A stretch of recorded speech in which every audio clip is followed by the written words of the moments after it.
everyone, welcome back to another fun-filled lesson of Actual English with me, Jennifer Clyde. Welcome back.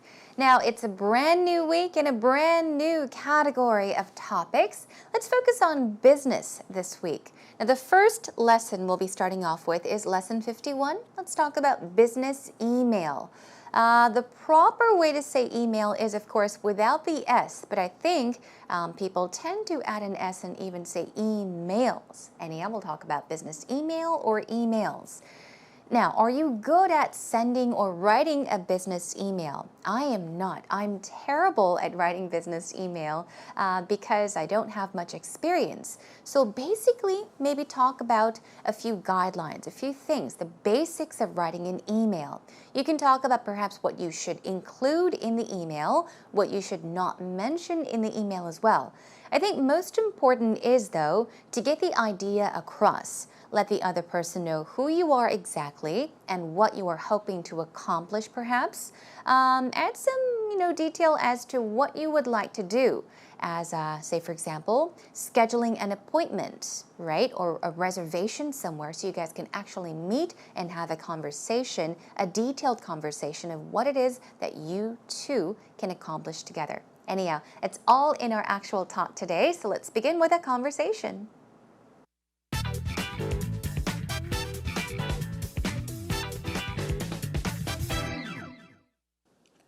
Oh, hi, Peter. Thanks for coming out. I know you're really busy these days. I'm always busy. Well, thanks but I'm again. glad to be here. Thank you. Well, You said you had a question for me. I have a lot of questions, actually. I don't know where to start. What's actually happening is I have to write a business email for a friend of mine. Okay. Yeah, I've never done that before. What's the email about? Well, he's actually thinking of bringing in some Australian wines to Korea. Oh, really? And he's sort of feeling around for a potential business partner. Okay. So, obviously he's going to have to preface it with some formal language, formal introduction of who he is and obviously state his purpose. I mean, I've worked as a receptionist at a medical clinic before, but, I usually write referral letters that it's got a set template.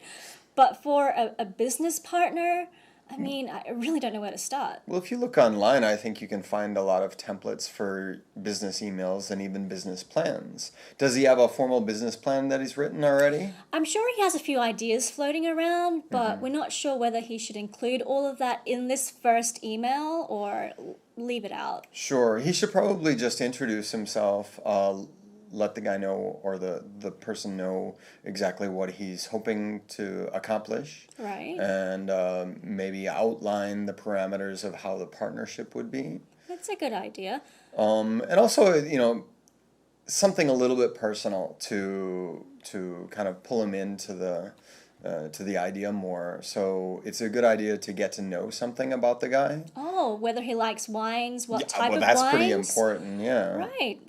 That's And a good then, idea. obviously have some nice formal ending and ask him to contact him. So you're saying make it personable, friendly, but formal. Yeah. Oh, that's really difficult, but I'll try. Okay. Now this week, Peter and Joanne will be helping us out. Today's topic is once again business email. Now, it seems as though Joanne is very much like me. We don't know much about writing business email, but Peter seems to know a little bit more than us. So he's given us some information, basic information on how to write business emails. He did mention something about maybe giving the other person some information about you, the sender of the email, keeping it formal, maybe adding some information but not getting too detailed. So let's take a look at what they actually mentioned in today's actual talk conversation. Let's take a look. Now, Joanne says, "Oh, hi, Peter." And she says, "Thanks for coming out." Thanks for coming out, or thanks for coming to meet me. I know you're really busy these days. It's just a nice way to start a conversation, especially when you are about to ask someone a favor, right? Be nice and kind. Let them know you really appreciate it. Now, Peter says, "I'm always busy." And then she gets to the point. "Well, thanks again, but I'm glad to be here," Peter says. He's being polite and kind as well. I'm always willing to help you. I'm glad to be here, although I'm busy, right? And he says, you said you had a question for me, meaning you said you had a question to ask me. Okay. Now let's see. Joanne says, I have a lot of questions actually. Not just one, but a lot of questions with an S, right? And then she says, I don't know where to start. Now, this is something you can say when you are really confused about something. Say, for example, you have many questions, but you don't know which question to ask first because you have so many. Then you can say this, I don't know where to start. I don't know what question to ask first is just a long way of putting it. I don't know where to start. I don't know where to start. And then get to the point. She says, I have to write a business email for a friend of mine. Okay, so the point is she's got to write one.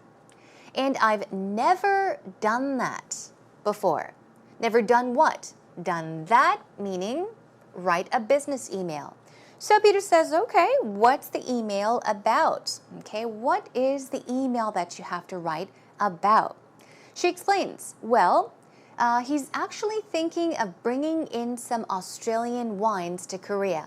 Now, before this line, Joanne did mention something about a friend. Remember, she said, I have to write a business email for a friend, for my friend. So maybe it's a male friend.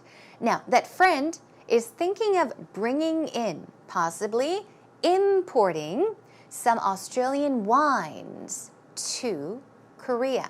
My friend is thinking of importing or bringing in some Australian wines to Korea, okay? And then she says, and he's sort of feeling around for. This is a pattern we'll go over later on. Feel around for something. Actually, it really means to physically feel around for something. Say, for example, you're in a dark room. It's so dark, you can't see anything. And you want to turn on the light. You can feel around for the light switch, okay? That's what this basically means. But here, context-wise, if you say he's sort of feeling around for a potential business partner, this friend is not exactly moving around feeling each person, but it means just to look for. Context-wise, it means to look for, okay? So he's kind of feeling around for a potential business partner. Potential means what? Possible, okay? Or even capable. A business partner that is capable of perhaps maybe helping bring in some Australian wines to Korea. So possible business partner. He's looking for one. And Peter says, so obviously he's going to have to preface it with some formal language. Preface here is a word, preface. The stress goes on the first syllable. We'll take a look at this word later on as it's in green, okay? So it's one of our vocab words, but preface it with some formal language. Basically what Peter is saying is, well, he's going to have to explain it with some formal language using polite words, okay? Not maybe writing a very casual email, but keeping it formal, using formal language, using polite words like business language. A formal introduction of who he is and obviously state his purpose, okay? Purpose meaning like a goal, what he wants from this. So he, once again, we're talking about Joanne's friend. So what Peter is saying, okay, so first of all, I think he has to preface it, explain it, introduce his idea using formal language and give a formal introduction. Explain to the other person who he is and state his purpose. State his purpose meaning write down clearly what it is that he wants to accomplish. What it is that he wants, for example. And then Joanne says, I've worked as a receptionist at a medical clinic before. That's a pattern later on. So she's talking about herself. She has some work experience. She has worked as something at a medical clinic before, but she says, I usually write referral letters. Referral letters. Often, I'm sure you've heard of recommendation letters, right? Referrals or referral letters are perhaps something that somebody could write for you, like a letter, that will help you gain a certain purpose or gain something as a benefit through this. So think of a referral letter as some help, okay? A letter with lots of things that will help you in the long run. Now, she says, I usually write referral letters and it's got a set template. I think even in Korean we say template. That's exactly it. But Joanne pronounced it as template. Maybe that's the Australian way of pronouncing it. But in American English, we say template. So there are several templates you can work with. You can download it and write an email with that. But for a business partner, I really don't know where to start. She mentions it once again. So here she's saying, I have no idea what to do first. I don't know where to start. Peter says, well, if you look online. If you search online, I think you can find a lot of templates. For what? For business emails and even business plans. So, simply put, he's saying if you look online or search online, you'll find many, tons and tons of templates that will help you write business emails and even perhaps organize a business plan. Joanne says, I'm sure he has a few ideas floating around. What does float mean?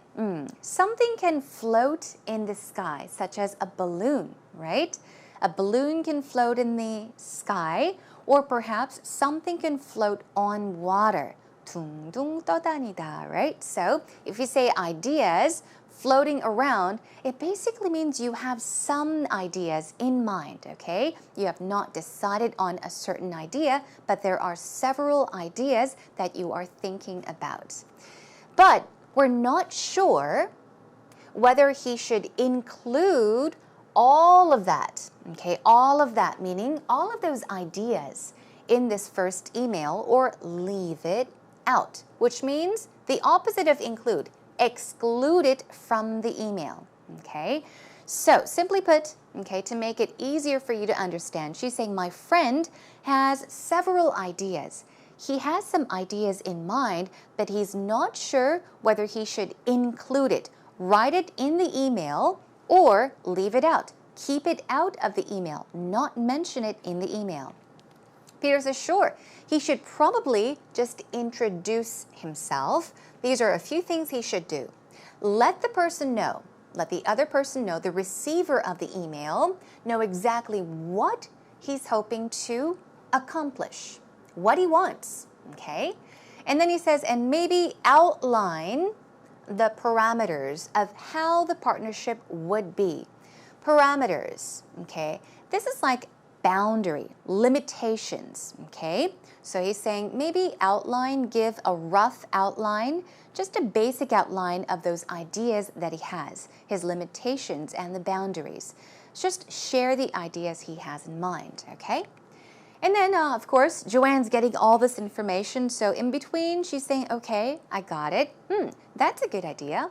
Peter continues. He says, and also, something a little bit personal to kind of pull him into the idea more. Okay, personal, we all know, okay? It's very personal. It's not business related, but something personal that will pull him into the idea. What does that mean? Attract, in other words. Pull him into the idea or attract the other person more. So add some information about yourself. Add some personal information to attract the other person. Make him want to work with you. So it's a good idea to get to know something about the guy. Know something about what?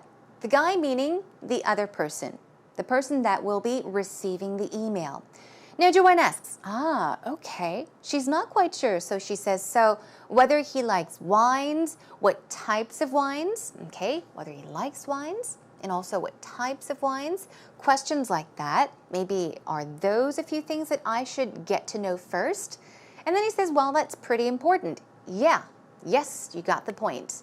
And he says, and then, just obviously, have a nice formal ending. A nice formal ending.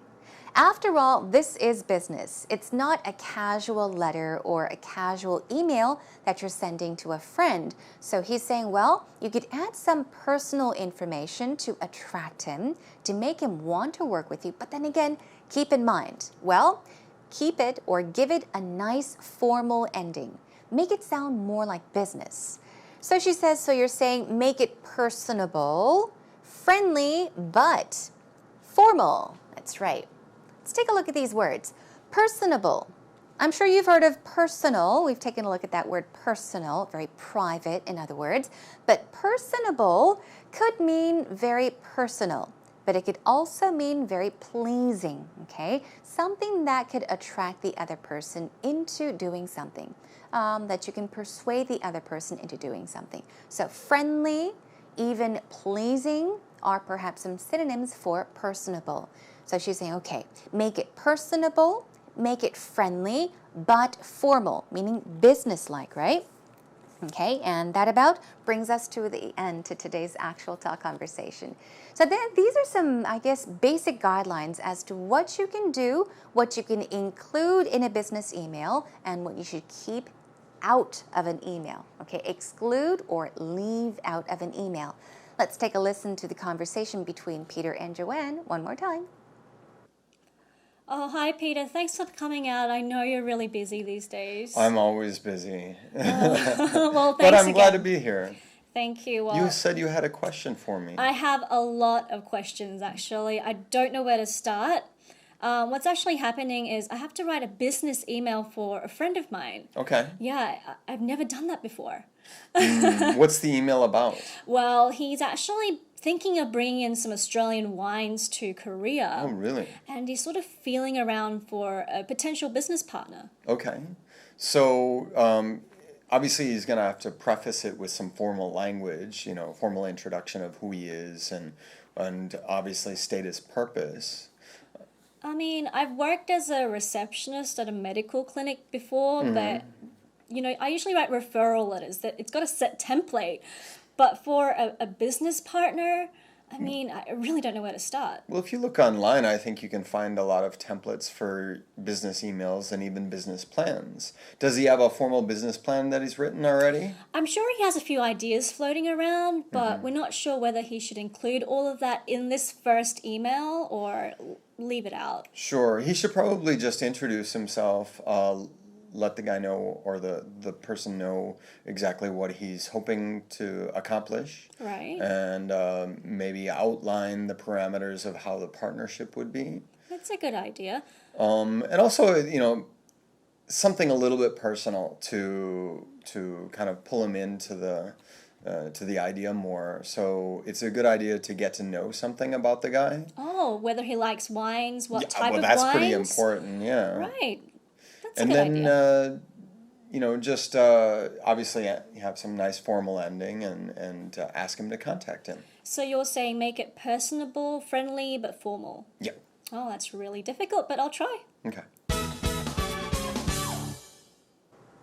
We're back, everyone, and time for actual expressions. We've got 4 words for you. Let's quickly take a look at them. These are all from today's actual talk. We had potential, right? Somebody was looking for a potential business partner. So potential means possible, probable, or even capable. So keep that in mind. It's not it's potential, okay? What about preface? Preface, stress goes right there as I mentioned earlier, and it means to explain or introduce. These are a few synonyms for the word preface. Preface. What about a referral letter? It's often even called referrals with an S. So if you add an S, you don't have to include letter. You can either say a referral letter or referrals, okay? Okay, and also parameter. Stress goes right here on RAM, and we're talking about limits or boundaries. simple guidelines, okay? A simple guideline. If you want to keep something in its parameters, it means you want to keep it in that limitation, that limit, okay? Let's take a look at some patterns then. The first one is feel around for someone or something. I mentioned. Now this idiomatic expression means to really just feel around for something, to look for something as you touch things, okay? Now, but in today's conversation, it meant to look for, simply. Here are some sample sentences. You can say, I felt around, the past of feel. I felt around for the soap bar in the bathtub. Yeah, oftentimes we take a bath and the soap bar, it slips into the bathtub. So what do? You feel around for it, right? Okay, here is another one. She was feeling around for a pen in her coat pocket. That's right, you can feel around for something in your coat pocket. You can feel around for 101 coin. You could feel around for a pen in your coat pocket. It means to look for something as you feel around for it. Another pattern, now this is what Joanne mentioned. She mentioned something about working as a receptionist, I believe, at a medical clinic. So you can say work as a or un at a certain location or a company. I worked as a cashier. Worked, talking about the past, at the store down the street. Down the street means what? At a store close by. It's not too far away. It's perhaps walking distance. Just down the street. Okay? 저 길 아래쪽. Right? Not too far. So I worked as a cashier somewhere. What about this one? She worked as a secretary at an advertising company. So just keep in mind, work as a or un, and then mention what you worked as at a location or a store or a company. It's very simple. And here is another one. Pull someone into something. Remember there was pull someone into the idea more. Means to attract. Make them want to do it, right? Here it is. Don't pull me into your argument. You could say this. When somebody is kind of picking a fight with you and they want to continue arguing with you, you can say, hey, don't pull me into the argument, or don't pull me into your argument, or an argument. I do not want to argue. Okay, that's what you can say. Don't pull me into something. Another one, I didn't want to get pulled into trouble. That's right. So if you find yourself in a situation and somebody you think could get you in trouble as well, you can say, I don't want to get pulled into trouble, or talk about the past. I didn't want to get pulled into trouble. All right? Okay, that about does it for today's actual expressions. That's a wrap.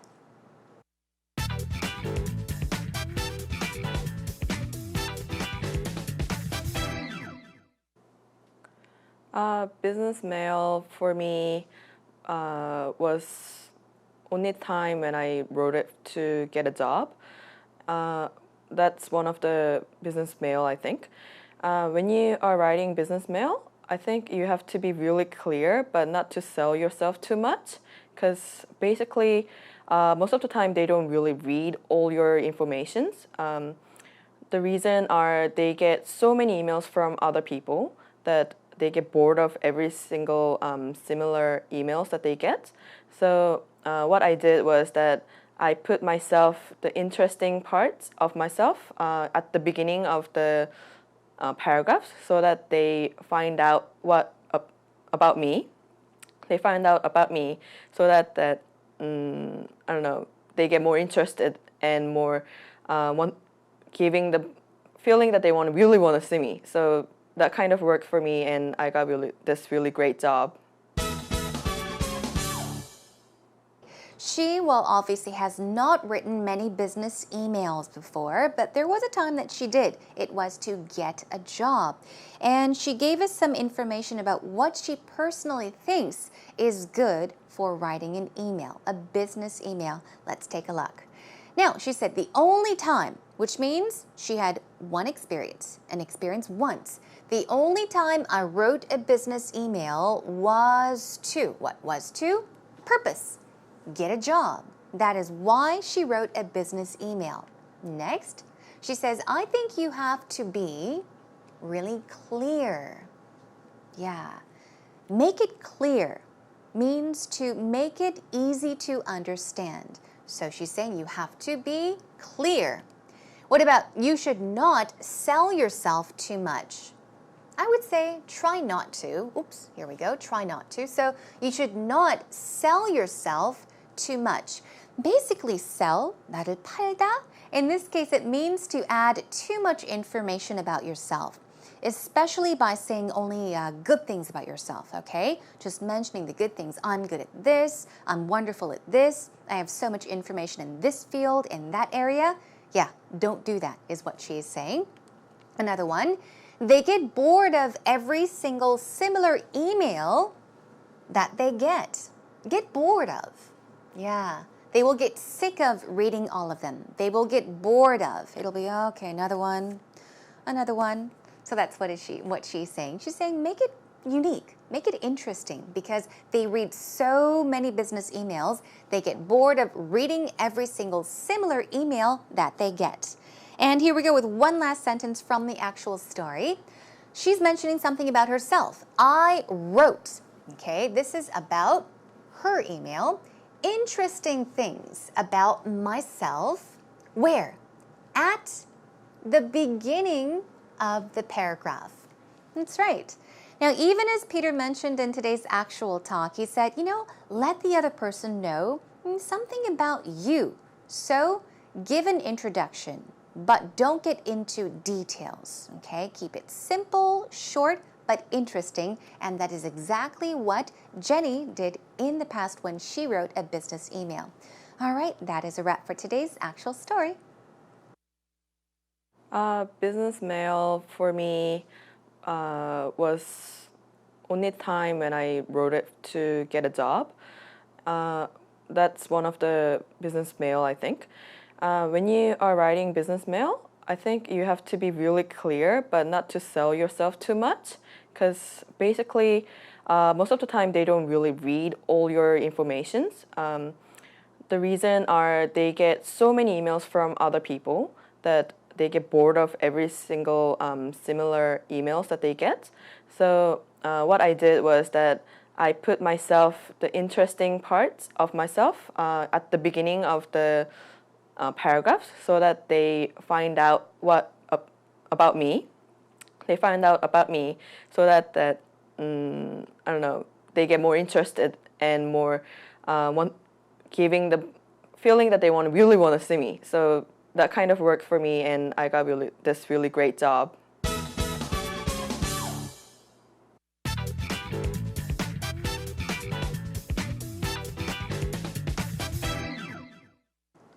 Now, as Jenny mentioned, I do think that it's important to not sell yourself. We often get the opportunity to do so in job interviews or even business emails, but yeah, only mentioning the good things that will help you or benefit you is, I think, not the best idea. So keep those tips in mind, everyone. So today we talked about writing business email, or emails, as we all say these days. Next time I'll join you back with another business-related topic. We'll talk about business negotiations. Okay, sounds interesting as well, right? In the meantime, come to our homepage. Come to www.ebse.co.kr. And as I do mention, sometimes feel free to come by and leave some topics. If you are interested in a certain field or a certain topic, let us know and we'll try our best to prepare some lessons on that topic. Okay, that is all for today, everyone. Thanks for joining me. I'll see you again next time. Bye for now.